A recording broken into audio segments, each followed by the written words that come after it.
ये बात आप जरूर स्वीकार करें कि सोते समय आपको बहुत सावधान रहना है। और प्रायः गलती सोते समय करते हैं उपासक की, कोई प्रपंच की बात याद करते हुए या मोबाइल देखते हुए या कोई गंदी चेष्टाओं का आपकी रात बेकार चली जाएगी। अगर गंदी चेष्टा हो गई तो सुबह भी बेकार हो जाएगी, दिन भी बेकार हो जाएगा, निरुत्साहित हो जाओगे। सोते समय आपको समय नहीं देना व्यर्थ चिंतन का। उसी समय विषय चिंतन होता है, उसी समय विषय भोग की आकांक्षा जागृत होती, उसी समय विषय देखने की इच्छा होती। मोबाइल है तो जिस समय आप अपनी शैया पर जाएं स्विच ऑफ कर दें।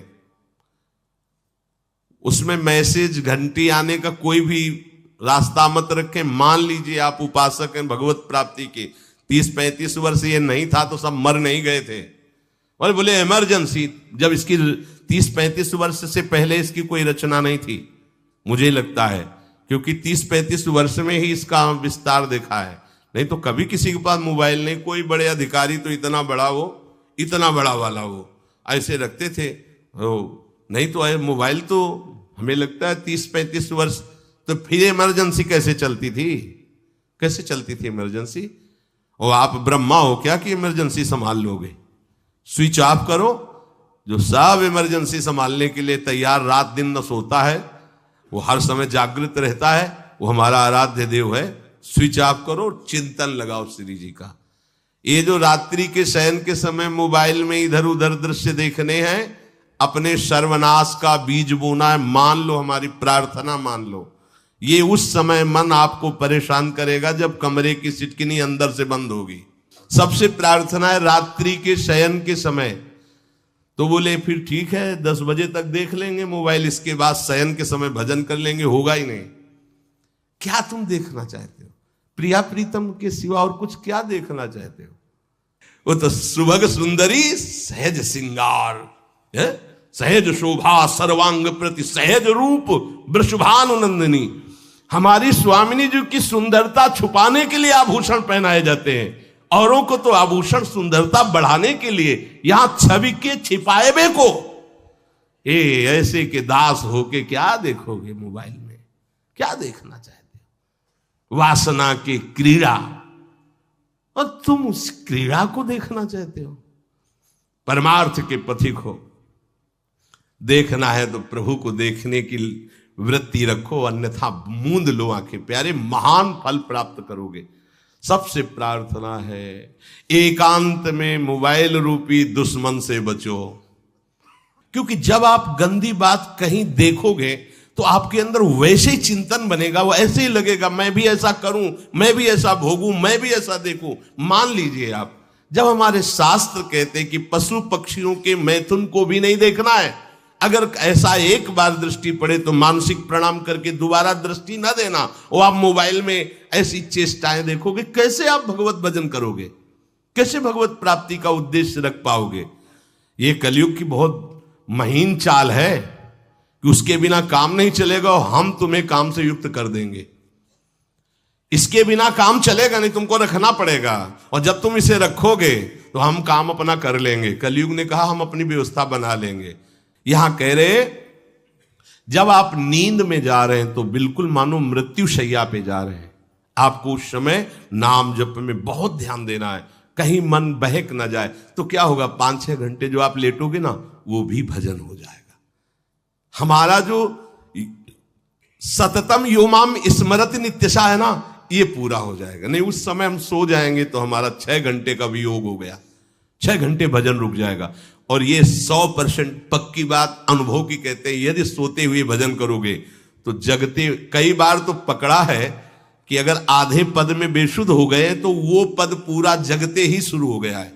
मतलब बीच में स्थिति भागवती की रही। जैसे बेहोश करते समय हमने कहा था जब ऑपरेशन के हमें बता देना, तो उनका बाबा अब इंजेक्शन लगाने वाले हैं तो वो 1 मिनट हमें केवल दीजिए, अपनी चित्तवृत्ति। तो जब होश आया तो वही पहले चिंतन चल रहा था, वही चिंतन।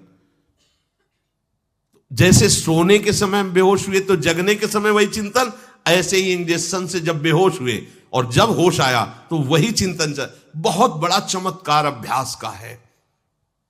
नींद खुले तब से लेकर गाढ़ नींद आने तक स्मरण में कभी रुकना नहीं। और आपको एक छूट दे रहे हैं। कभी कभी क्या होता है कि एक मंत्र में, एक नाम में जैसे बहुत देर अभ्यास करते तो मन उबने लगता है। इसका स्वभाव है, ये अनुभव की बातें कहते हैं। इसका स्वभाव है नवम नवम। नहीं तो ये मतलब, तो इसको हम लोगों ने कैसे फंसाया है। जैसे गुरु मंत्र जप रहे, अब 2-3 घंटे लगातार गुरु मंत्र जप, अब इसको उबन बढ़ी, अब ये छोड़ रहा है, बीच बीच में पता चलता है छोड़ना चाहता है, छोड़ रहा है, तुरंत इसको नाम में फंसाया। अब थोड़ी देर नाम में चला, फिर उब रहा है, बहुत विचित्र है ये। अब उसको फंसा दिया। उस पीछे की बात अभ्यास के समय, नमामि शमीशान निर्वाण रूपम विभुम व्यापकम ब्रह्मवेद स्वरूपम। चिंतन, पदगान करे, ये भगवान शिव पदगान कर रहे हैं और उसका चिंतन, निर्वाण रूपम विभुम व्यापकम ब्रह्मवेद स्वरूपम। अब अपने यहां अवसर है, सुंदर सुंदर कोई पद गुरु मंत्र जब करते हुए मन जब उबने लगे, राधा वल्लभ श्री हरिवंश, राधा वल्लभ श्री हरिवंश, राधा वल्लभ श्री हरिवंश, इसमें भी उबने लगे। शुरू कर, जोई जोई प्यारो करे सोई मोही भावे, भावे मोही जोई, इसमें भी उबने लगे।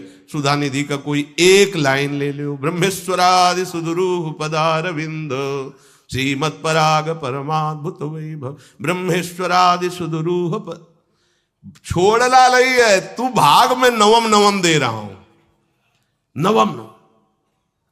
इसको फंसाने के लिए आपके पास अस्त्र हो, जैसे यहां चाकू, यहां पिस्तौल, तलवार, ये वो सब बिल्कुल वीर सजा रहता है, ऐसे ही अपने लोग सजे रहते। छोटा राधा, अब एकदम चिपक गया आके तो कैसे मारे, तो छोटी चाकू है ना वैसे, राधा राधा राधा, थोड़ा दूरी राधा वल्लभ श्री हरिवंश, थोड़ा और दूरी गुरु मंत्र, बड़े बड़े अस्त्र अपने पास रख ले। बहुत भाग रहा है तो फंसा दिया। प्रथम यथावति प्रणव श्री, अब लग पूरा पदगा, पूरा पदगा उसमें लग, प्रथम यथामति प्रणव। भोजन पाते समय ऐसा अभ्यास किया है, 1 घंटा के पहले भोजन नहीं होता, चाहे 2 रोटी पाना हो, समय लगता है भोजन। आराम, एक एक नाम, एक एक, कुछ भी हल्ला मचाओ, कोई फर्क नहीं पड़ेगा, अपना चलेगा। अभ्यास स्नान के समय, भोजन के समय, किसी क्रिया के करते समय, किसी से बात करते समय, सोते समय, ये विशेष स्थान जहां में सावधान रहना है। यहां भजन छूटता है, ध्यान देना, यही भजन छूटता है। चलते समय, क्रियावान होते समय, प्रसाद पाते समय या किसी से बतराते समय, ये सब भजन के छूटने के स्थान है और यही पकड़ना है भजन को। जब आपको बिल्कुल न लगे तो मानसिक सब बंद कर दो और गुनगुनाने लगो। जो धुनी आपको अच्छी लगे उसी में नाम, कोई नाम लेके, संसार का चिंतन न होने पावे, चाहे जो कुछ तुम जहां तुम्हारा मन आवे, गंगावरी गोदावरी, कुछ भी भागवतिक चिंतन के सिवा संसार के चिंतन न होने पाए। पहले ऐसे अनन्य बनो, फिर बाद में अनन्यता आती, रसना कटो जो अनरट। हाँ भी विषय चिंतन कर रहे हैं, प्रपंच कर रहे हैं, बोले रसना कटो जो अनरटो। और नहीं बोल सकते, प्रपंच बोलेंगे बस, रसना कटो, ये शब्द वहां नहीं आते। पहले हम आपको छूट देते, भक्त चरित्र, भगवान की चरित्र, नाम, कीर्तन, मंत्र, जो भी चाहो, संसार का चिंतन मत होने देना, पहले ये पकड़ो।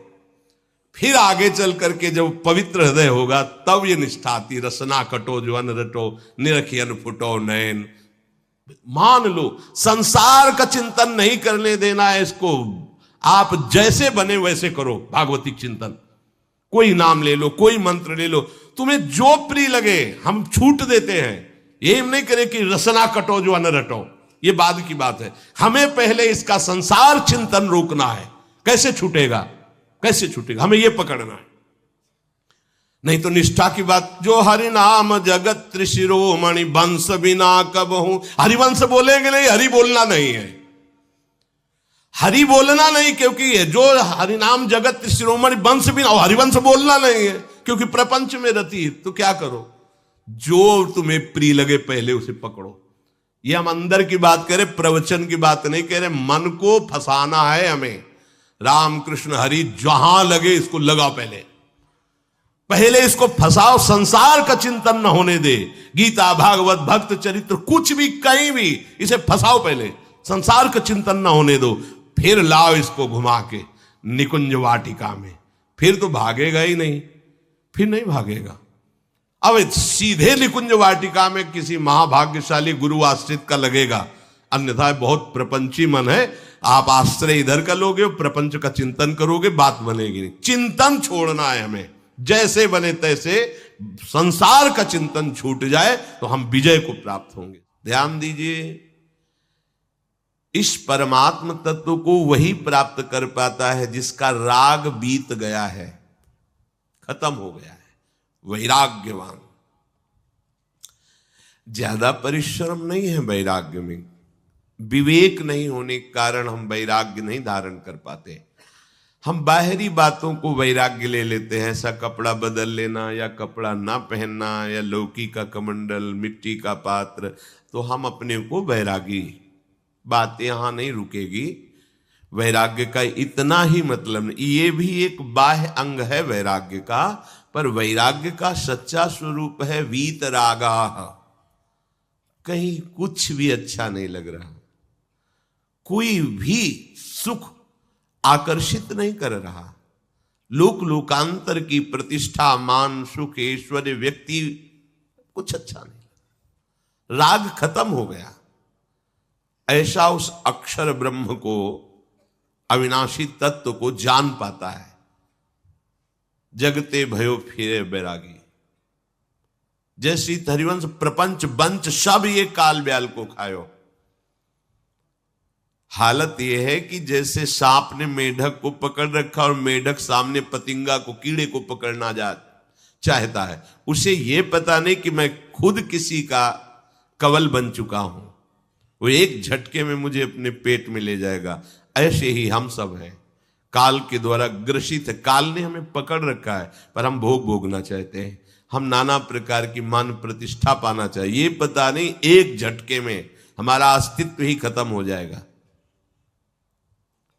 जिनके अंतःकरण में किसी भी व्यक्ति, वस्तु, स्थान, पद, प्रतिष्ठा का राग ही नहीं रह गया है, उसे कहते हैं वैराग्यवान।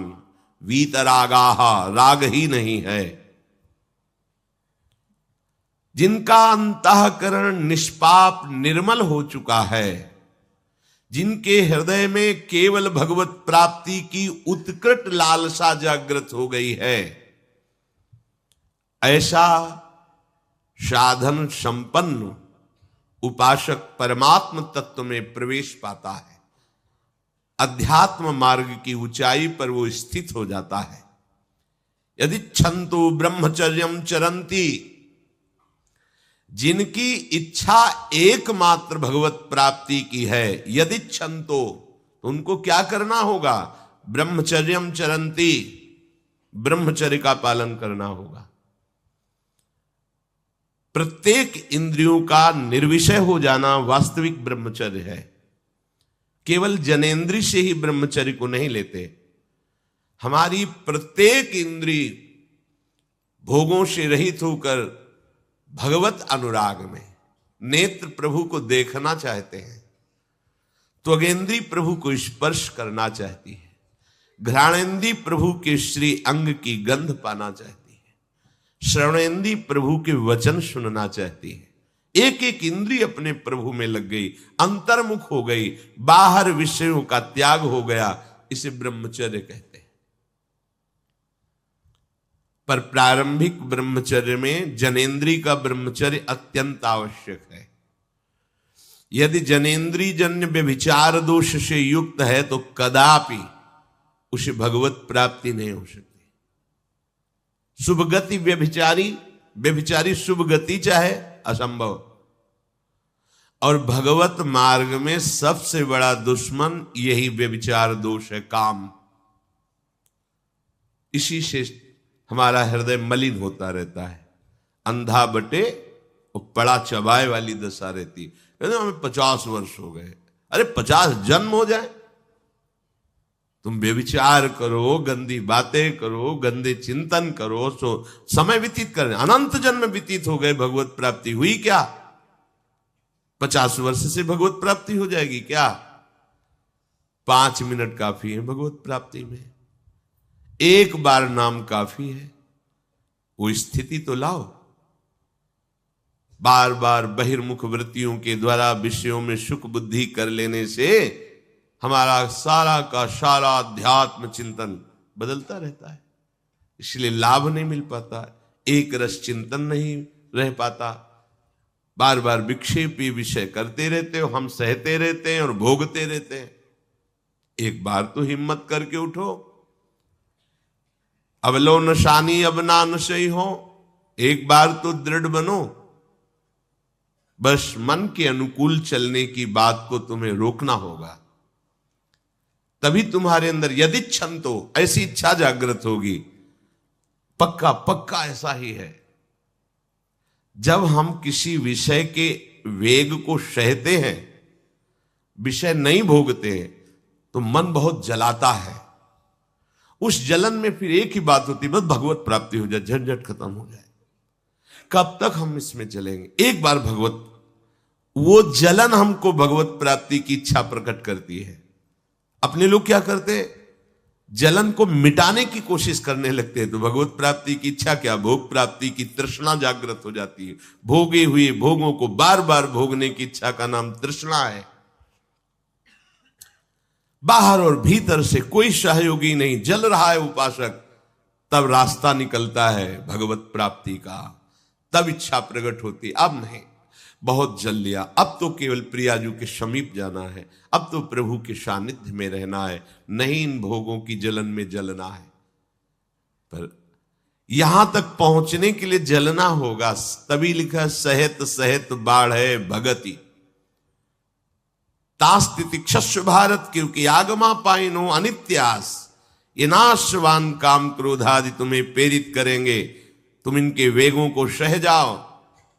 ये स्थायी नहीं है, आगमा पाइनो है, आने जाने वाले हैं, और ये सहन करने से नष्ट होते हैं, भोगने से बढ़ते हैं।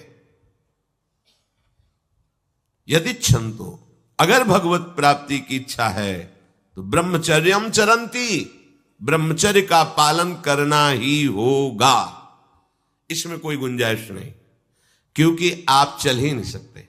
ध्यान से सुन लो, ये मनोरंजन का मार्ग नहीं है, इसमें मन ही मार तनहारिक वृंदावन में गाज, इसमें मन मारना होगा। प्रायः ये मन को दुलार करने वाले लोग कभी भाग्य से सत्संग में भी आ जाते हैं, कभी श्री विग्रह के दर्शन करने भी मंदिर पहुंच जाते हैं, कभी तीर्थ याटन भी करते हैं, पर इनका कोई लक्ष्य नहीं होता। आज सुन लिया सत्संग, बढ़िया है, लक्ष्य नहीं होता। यहां लक्ष्य वालों की बात हो रही। यदि क्षण तो, यदि तुम्हारी ऐसी इच्छा जागृत हो रही किसी जन्म में भगवत प्राप्ति करनी, तो ब्रह्मचर्यम चरंती, आप सच्ची मानिए, जिसके निकालने में तुमको सुख की अनुभूति हो रही, उसको रोकने में कितनी सुख की अनुभूति होगी।